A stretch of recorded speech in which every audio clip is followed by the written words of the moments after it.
How to get rid of mice in the walls.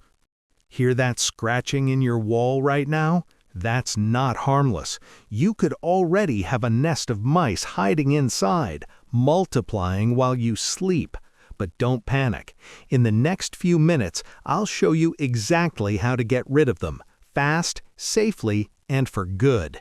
And stay till the end, because tip number 4 is the reason most people never get rid of them. Here's what's really going on. Mice don't just end up in your walls, they choose it, because your house gives them exactly what they need: food, warmth, and a safe place to hide. Once they're inside, they build nests deep in your walls, move around without you ever seeing them, and multiply faster than you think. In one case, a homeowner ignored a light scratching sound for just 2 weeks. When they finally checked, there were over a dozen mice living behind the drywall. So this isn't just annoying, it gets out of control fast. But here's the good news: you don't need expensive professionals to start fixing this today.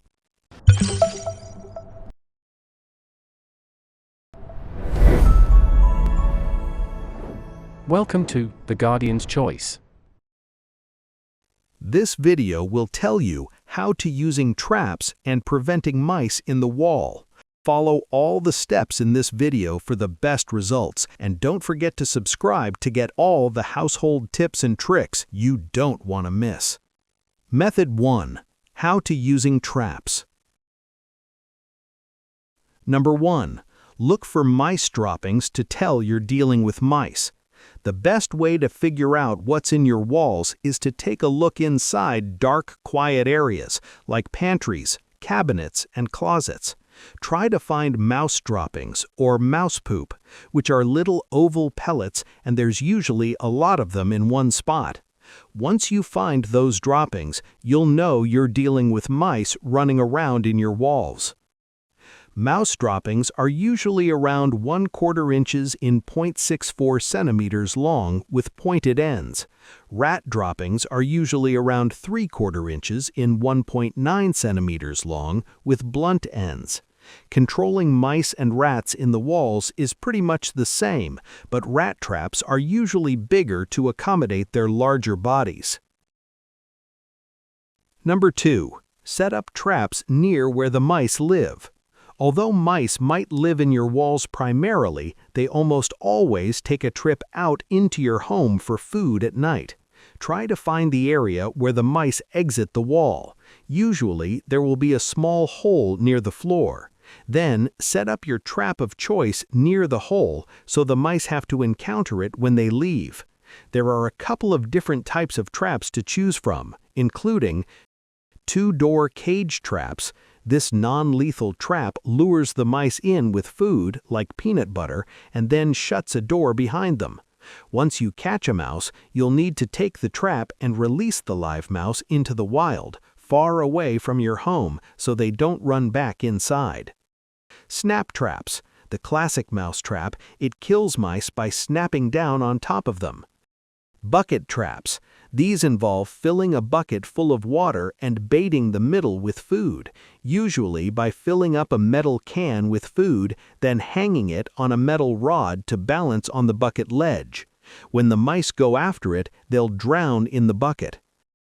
Glue board or sticky traps work by trapping the mice in place. Usually, they kill mice by suffocation, since the mouse will try to bite their way out of the trap and then get glue in their mouth. However, glue traps are widely considered inhumane, and they are even illegal in parts of the US and the UK. Electric traps, when mice enter the trap, they'll get shocked with a small burst of electricity. It wouldn't be harmful to us, but it would kill the mice instantly.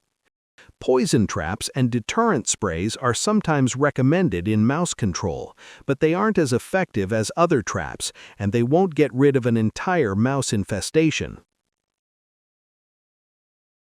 Number 3. Bait the traps with food, like peanut butter or meat.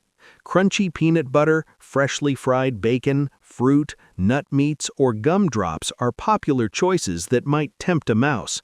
When you set up your traps, be sure to load them up with tasty treats to get the mice to investigate. Try to eliminate other food sources, like pet food bowls or garbage bags. That way, the mice have no choice but to check out your traps. Although poison traps are sometimes an option, they aren't ideal for mice in the walls. If a mouse crawls back into the wall to die, you probably won't be able to retrieve the body very easily. Number 4. Angle the traps so the baited end is closest to the wall. If you know that the mice are living in your walls, you want to tempt them out with the food. Set the baited traps with the food facing the wall so that the mice can smell it. Add 1 trap per meter or yard along the wall to cover the entire section. Or if you can see the visible mouse hole, add 5 to 10 traps nearby. Mice and rats usually have 6 to 12 pups on average. If you see one mouse, you can probably bet there are at least a few more in your walls. Be sure to keep the traps out of the way of children and pets. Number 5. Check the traps daily. It's important to dispose of dead mice right away so that your traps can keep catching new ones. In the mornings, check out your traps to see if you caught anything overnight. Dead mice might deter live mice from coming to check out the traps, which is why it's important to get them out. Number 6. Put on gloves before disposing of dead mice in your traps. If you find a dead mouse, put on gloves to protect your hands before you touch it. Then, pick up the trap, trying not to touch the dead mouse directly. Throw the mouse into the trash, then set the trap up again with new food. Dead mice can carry dangerous diseases that are harmful to human health. Never touch a dead mouse directly, and throw away dead mice as soon as you can. Number 7. Move the traps if you haven't caught any mice in a few days. If you still hear mice in your walls but your traps are empty, it's time to move to a new location. Spread the traps out further down the walls or pick a different spot in your home where you think mice might be lurking. Small animals love dark, quiet spaces, so they might also be in your attic or your crawl space. If your traps haven't worked after a week or so, call a professional pest control company. Did this video help you? Let's comment below, yes or no. Method 2. Preventing mice in the wall. Number 1. Seal any cracks or crevices in your home. Mice often enter in through openings in your attic and your crawl space. Walk outside the perimeter of your home and seal the openings with a permanent material, like silicone caulk. Once the mice leave, they won't be able to get back in, which means they'll leave your walls. Mice usually don't stay in your home all day. They'll leave to go find food elsewhere. If you can seal the entry points while they're gone, you can get them out of your walls in no time. Number 2. Fill any gaps in your foundation. Mice can also enter your home if you have any cracks in the foundation. Check out the perimeter of your foundation to see if there are any loose bricks or holes in the concrete. If there are, you may need a professional to come take a look.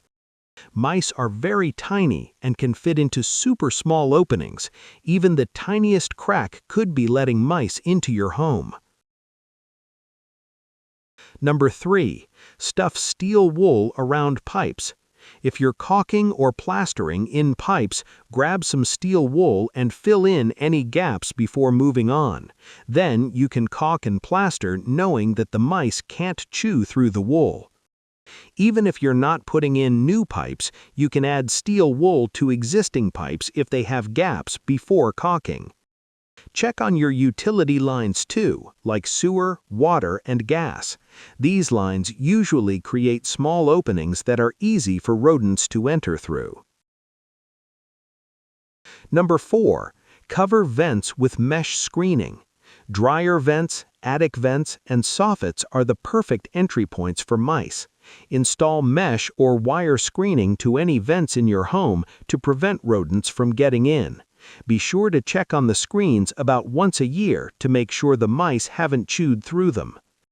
Typically, mice leave your home up to 50 times per day. Number 5. Weather strip your doors and windows. Weather stripping is a type of foam tape that you can use to seal cracks around your doors and window fittings. Buy a roll of weather stripping from your local hardware store, then take a look around the entry points of your home. If you notice any cracks or gaps around your doors and windows, use strips of weather stripping to seal them and prevent rodents. Weather stripping is sticky on one side, so all you have to do is peel off the plastic backing and stick it to your door or window frame. Number 6. Eliminate food and water sources. You can simply deter mice by making your home an uninviting place. Get rid of standing water, seal your food in airtight containers, and cover your trash cans with tight-fitting lids. Eventually, the mice will move on to a new food and water source. If you're dealing with mice, you may want to let your neighbors know about it. Mice will often travel to look for new food sources, so they could be checking out your neighbors' houses too. Number 7. Remove nesting sites in and around your home. Mice love to get cozy in piles of clutter, yard debris, and tall grass. Try to keep stacks of wood or debris far away from your home, and make sure the inside of your house is relatively clean and clutter-free. The less inviting you can make your home and the surrounding area, the better. If you have any outdoor animals, like chickens, keep their food in an airtight container so the mice don't try to eat it. Did this video help you? Let's comment below, yes or no. Tips. Number 1. While ultrasonic devices are sometimes recommended as a mouse deterrent, studies showed that they aren't super effective long-term. Number 2. You might have heard that keeping a cat or dog around the house will deter mice, but experts warn that's not enough to keep mice away for good. Number 3. If traps haven't worked for you after a few days, it's probably time to call a pest control service. If you found this helpful, hit subscribe because I break down real home problems into simple fixes like this every week. And I'm curious, what sound are you hearing right now? Scratching, tapping, or something else? Drop a comment below. I read every one, and I might help you diagnose it.